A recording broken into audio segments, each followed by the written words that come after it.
But when I joined 27 years ago, back in January 1991, I still wish I fitted those pants today, but I don't. And under that hat somewhere there is a full head of hair. But back in January 1991, as a young prison officer, I was walking the landings and I came across a young man who was the same age as me. He was from the same area as me. He was in prison for a minor theft. And he had, if such a thing exists, he probably had a minor drug habit. I locked him up for 2 years, something like that. Probably got to know him quite well. So when you're working with prisoners, you see them 39 hours a week. You get to know them, so you spend more time with them than your family sometimes. But I didn't see that man again for 20, 21 years, something like that. In which time I was a governor grade in the UK, so I was responsible for my own prison. I was doing my inspections. I was walking around, and this young man approached me. He said, "All right, Mr. Foote, how are you?" And I kind of had a look, and I remembered who he was. He didn't quite look the same. I mean, by the fact that he was 20 years older, he didn't quite look the same. In that conversation, he told me that he had been in prison for 15 of the 20 years that had gone by. He was now serving a long sentence for armed robbery. He had a serious heroin addiction. His appearance had changed because he was fairly ravaged by that heroin addiction. To me, as a corrections, a prisons professional, we failed that man. We failed you, we failed everybody. 15 years in prison in the UK costs a lot of money. The heroin addiction, everything else that man had been through cost a lot of money. And the reality was 20 years ago, we didn't have a lot of the interventions and things that I'm going to talk about today. But as I said, it's a good news story, because everything that we had in the UK when I left 4 years ago, we now have in the Virgin Islands. And I'm just going to go through and give you some examples of some of those things. So what is rehabilitation? What is rehabilitation from a custodial point of view? Well, the first thing you've got to do, an important thing that you've got to do, is you've got to work out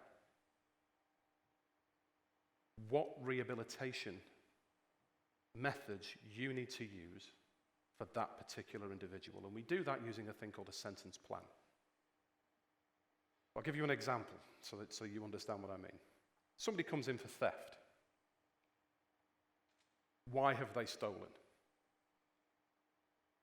Has that person stolen because they can't afford to eat? Because that's really simple. If somebody's stealing because they can't afford to eat, they haven't got a roof over their head, get them a job. So give them employability skills. Get them a job. When they go out, they can earn a wage. They're not going to steal again. Well, they might be still for theft, but the reason why they were stealing is because they've got a serious drug addiction. That's a whole different process. I can get him a job, but he's still going to take whatever drug he used, and then he's going to get sacked, and he's not going to have a job, and then he's going to go back stealing to pay for his drug addiction. So the reality of the sentence plan is we direct to a different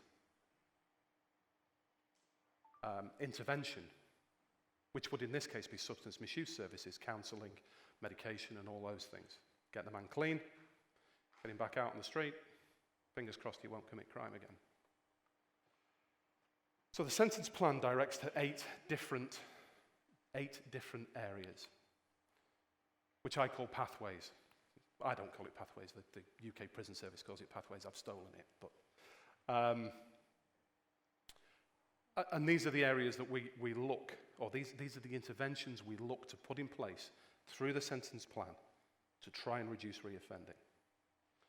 So the first one you can see on the list is cognitive thinking skills. And that's the expensive one, because that's programs and the things that you see psychologists, prison officers, and counsellors doing it in prisons. In the Virgin Islands, we have a number of cognitive thinking skills. programs. We've got victim awareness, we've got sex offender treatment programs, we've got enhanced thinking skills. We have the full range of things that you would expect to see in a far bigger prison service. What all those programs do, what they aim to do, is to make the prisoner look at the impact that the crime he has committed has had on society, on his family, on him, his victims, and it gives them coping skills. Because there's a lot of things that we take for granted. So when you're put in a position where you have to make a decision, and that decision might be to break the law, or that decision might be not to break the law. Most people in this room, I hope, fingers crossed, would make the right decision. We haven't all been given those skills from the start in life because we all come from different backgrounds and different things happen. And so the aim of cognitive thinking skills programs are to give prisoners some of the strategies, the skills, and the decision-making skills to make the right decision when they're put in those positions. Family's a huge one for the Caribbean. It's one that's incredibly different to what I'm used to for my previous service. Family in the Virgin Islands is massive. Your family's important, your children are important, because they give support, they give structure, they give self-confidence. And they also help give direction, I hope. So, we have a number of release programs. Now, release can come in two ways. A prisoner can go out with a prison officer, or a prisoner can be released for the day on his own. But that is a risk-assessed process. So a prisoner has to be in for an offence that is suitable if they're going to go out without an escort. Now, we still have something here that has gone on for a number of years. I think it's an old throwback for some of the overseas territories, but we have a thing called Christmas leave. And what that means is prisoners can apply to go home for Christmas Day. And they apply through me for my recommendation to the governor, and the governor will give approval. And as I say, this is a risk-assessed process. We don't just let anybody do that. So don't worry on Christmas Day. We don't just let everybody go out through the door. This year, 15 people applied, I think 15 for Christmas release. 4 people got Christmas release. Pleased to tell you that they all came back early and nobody committed any crimes. But the power of this kind of program, which doesn't have as much impact where I am from the UK culture, but the power of this kind of thing sort of was struck home to me when I was stood in Road Town Wholesale in Pasea. I was in Rightway with my wife and 3 kids. Minding my own business, doing some shopping. And all of a sudden, from the end of the aisle, this lady starts shouting my name. So I'd never seen it before in my life. And then she started running down the aisle towards me. And in the UK, I'm going to start running the other way. Well, this is the Caribbean, and things are slightly different. So I thought, I'm not sure, because everybody does kind of know who I am, because my picture ends up in the press quite a bit. So.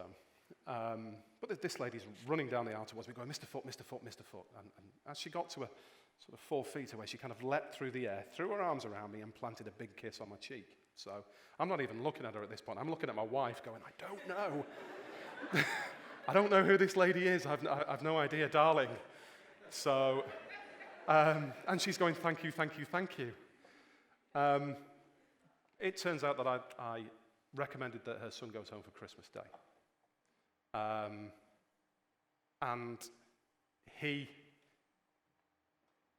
that act made a huge difference for her. It made her Christmas. It probably made her year, because she'd not had her son with her for 4 years. The impact of his family's relationship through that, I mean, the thing he said to me was it made him think he didn't realize the impact that it had had on his parents, on his mother. I suppose you could say his mother's a victim of his crime at the end of the day. That prisoner's gone on to work out. He's been on part of a work release program, so he goes out Monday to Friday. He's due for release soon, and fingers crossed, he will keep the job that he's got.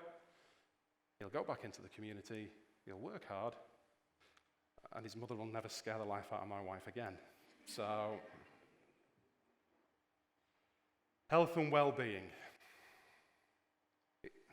It is a huge thing for all of us, but with rehabilitation, health and well-being is about self-confidence. Health and well-being is about, if you feel well in yourself, if you've had addictions, problems, alcohol problems, and alcohol problems are probably more severe here than drug problems. If you get yourself clean and clear and you feel better about yourself, you are far more likely to feel more self-confident. And I'm going to come on to self-confidence as a topic in line with education in a minute so that you understand how that ties in. Finance and debt. This was probably the last piece of the rehabilitation spectrum that we got in place. And it surprised me on an island that's got a huge financial services industry and more banks than you can shake a stick at. But it proved quite difficult to get in place. Well, finance and debt, from a prisoner's point of view, it's really simple. I release a prisoner with $150 in his back pocket. They all go home at 8 o'clock in the morning, or generally go home at 8 o'clock in the morning. So I release him with $150 in his back pocket. And he hits the street and he sees his mates. And he has a few beers, he buys some fried chicken, he does something else, blah, blah, blah. By 4 o'clock in the afternoon, he's spent his $150. And he's hungry. What does he do? Steal something from you. If I teach him about proper money management, if we look to try and get him a bank account, when he walks out the door, he's still got $150, but $130 are in the bank and he's got $20 in his back pocket. And he understands about budgeting. Yeah, he goes and sees his mates because he's been in prison for however long. He has $20 worth of chicken and beer. Because he's not going to drive from the block all the way down to town, put his card in the cash machine, come back up. So that night he's got money to buy food. So he isn't stealing from you. Money management is incredibly important. You wouldn't realize how many offenders are not taught how to manage their money, how to manage their finances, and they live hand to mouth. Education. Education is crucial, certainly with young men.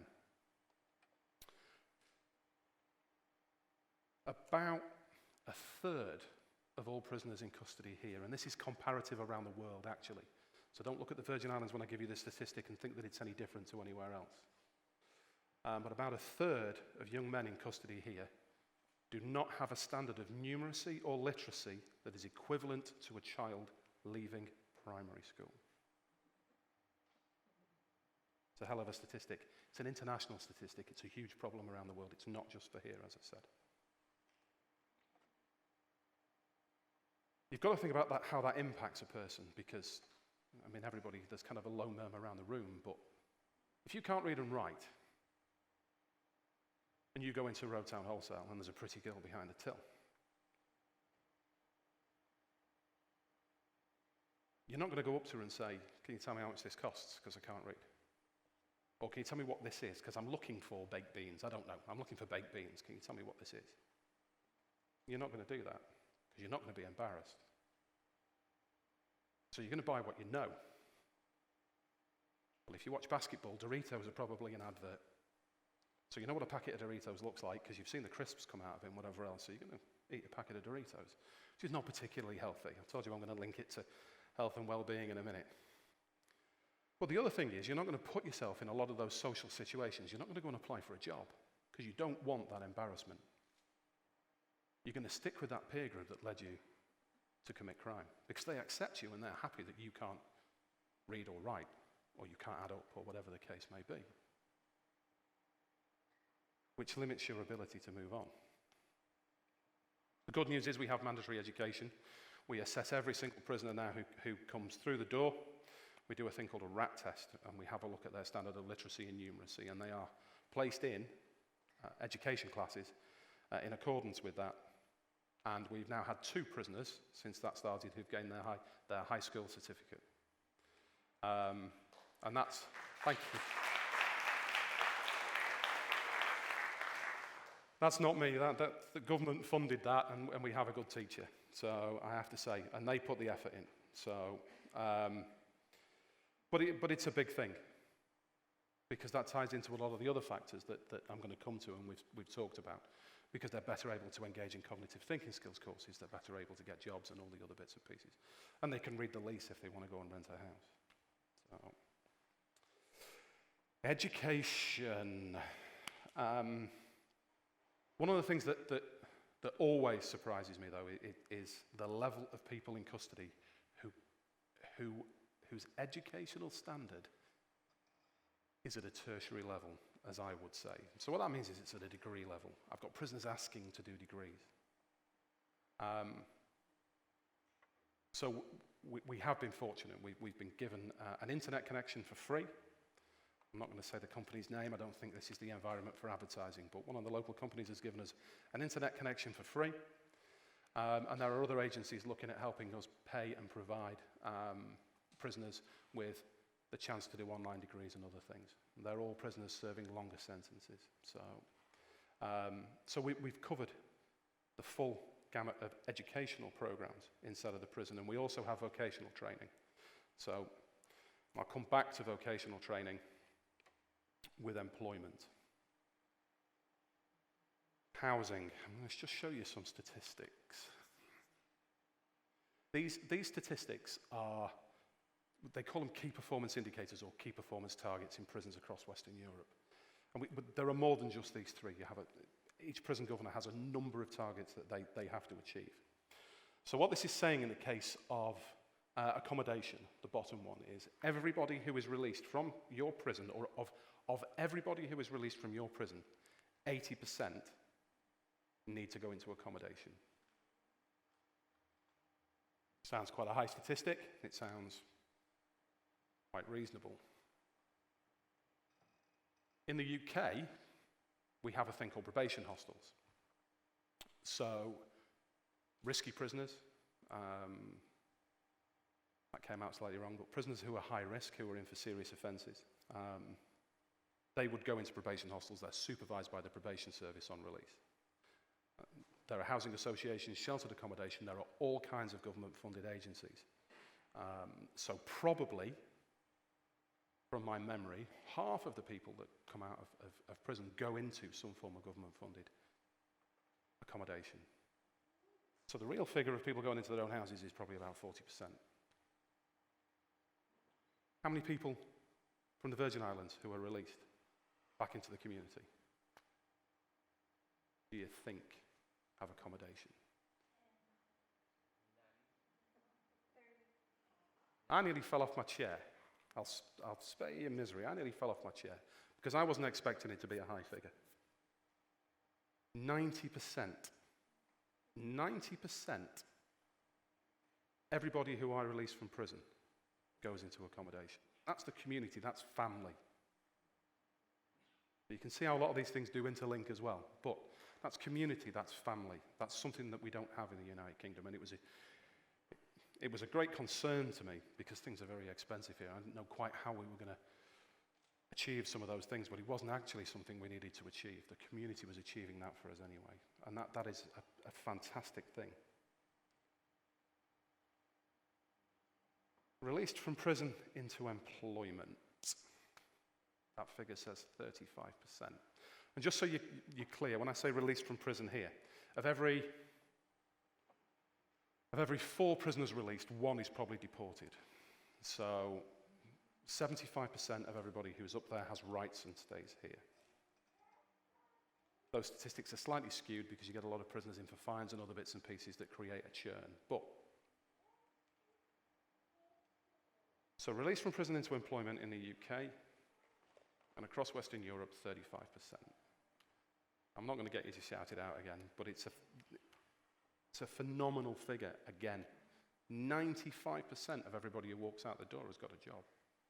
It's a phenomenal figure. We still have employment advocacy because it's very important. We have prisoners who don't have work.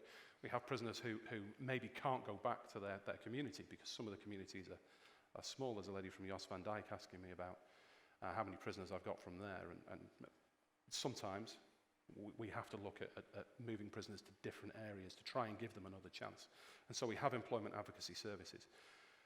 And we do look at a lot of the fine defaulters and whatever else whilst they're in prison,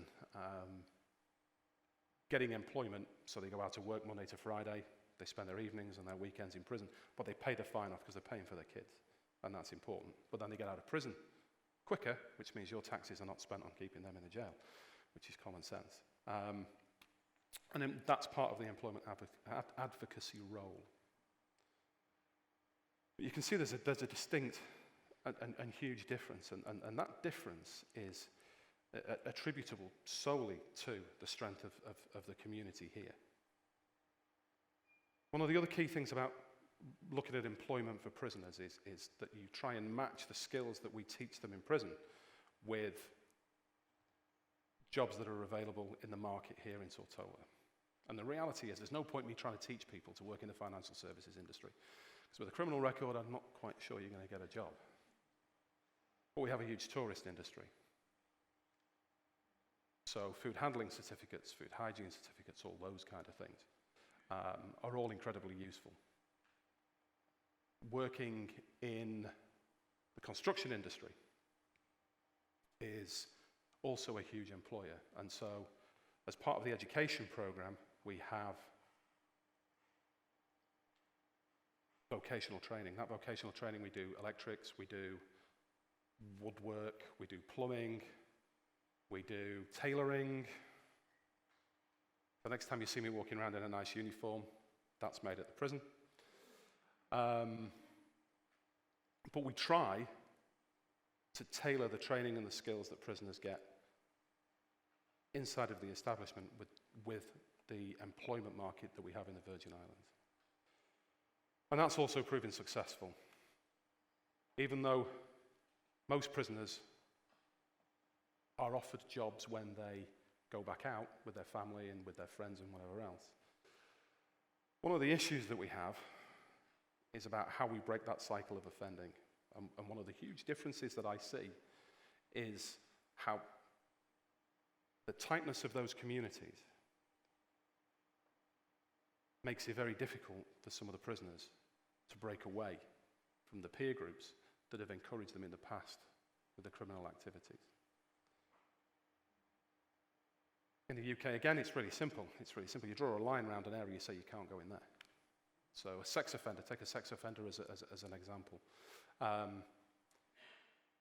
You can say legitimately you're not going near a school because you've offended against children. So you can't go within 150 meters of a school.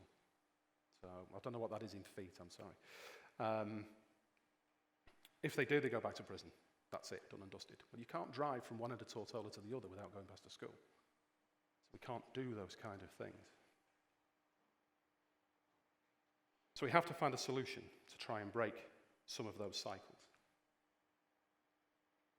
And that solution is education.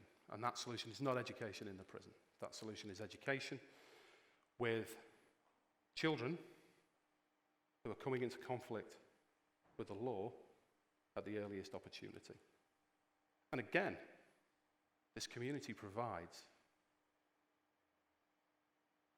a huge amount of different agencies and people who are interested. We've got the Youth Empowerment Project. We've got Operation Lionheart. We've got Follow the Movement. We've got the church. Church is fantastic. Talking about employability and skills, we needed a restroom in the school at the prison. We needed a restroom because the juveniles who have mandatory education when we have juveniles, because they're very clever, they'd already worked it out that they had to go all the way back to their cell to go to the toilet. And it was a great distance. It's from one side of the prison to the other almost, and through 3 gates. So the process of going to the toilet takes an hour. It got them out of class for an hour. There's a few teachers out there, you know how big an opportunity that is, and by the time he got back, another one will be going. So it was taking them out of class far too much. So we said we needed a bathroom. Well, the church gave me the money. As soon as we asked, the church provided the money. And then a prisoner sat down, he did the drawings. Another prisoner sat down, he did the quantity surveying. Another prisoner sat down and did this. And all of a sudden, I had a building with a restroom in it, and electrics, and a roof, and everything. It's hurricane-proof. I didn't do anything. I just said, I'd like to do that, and boom. Because those are the skills that we have in the prison. And those are the skills that some of the prisoners have picked up through some of these courses. And the financing that's come out of the community. So what I would like to see, and what I hope to encourage us to do, is that we have a system where children who come into conflict with the law are referred into these agencies, because these agencies start to work together. And it's not just the agencies who volunteer, but the police, the prison service, the probation service, the Ministry of Education, Ministry of Health and Social Development, all of us. And so these children are referred in, and we look at the services that we have across the island, at the schools, at the churches, at everywhere. And we put the best intervention we can in place at the earliest opportunity, because at the moment we're all working in silos. And if we can do that, then we can start to educate these children, these boys at the earliest age, that it's okay to stand up on your own. It's okay to say to your peer groups, no, I'm not going to get involved in that. I don't want to do it. I want to move and do something else. It's all right for me to make this decision. And maybe, just maybe, with everything that we've done here, and everything that the community has to offer, we will have an impact on recidivism, on rates of reoffending in the Virgin Islands. This, I think, that we've put in place at the prison will reap rewards. A lot of it is very new, and it's going to take 4 or 5 years before the statistics bear out any difference between 4 years ago when I started and the minister and I looked at the rehabilitation programs. But I am confident that we have made a difference, and I am confident that we will reduce rates of reoffending across the Virgin Islands. Thank you.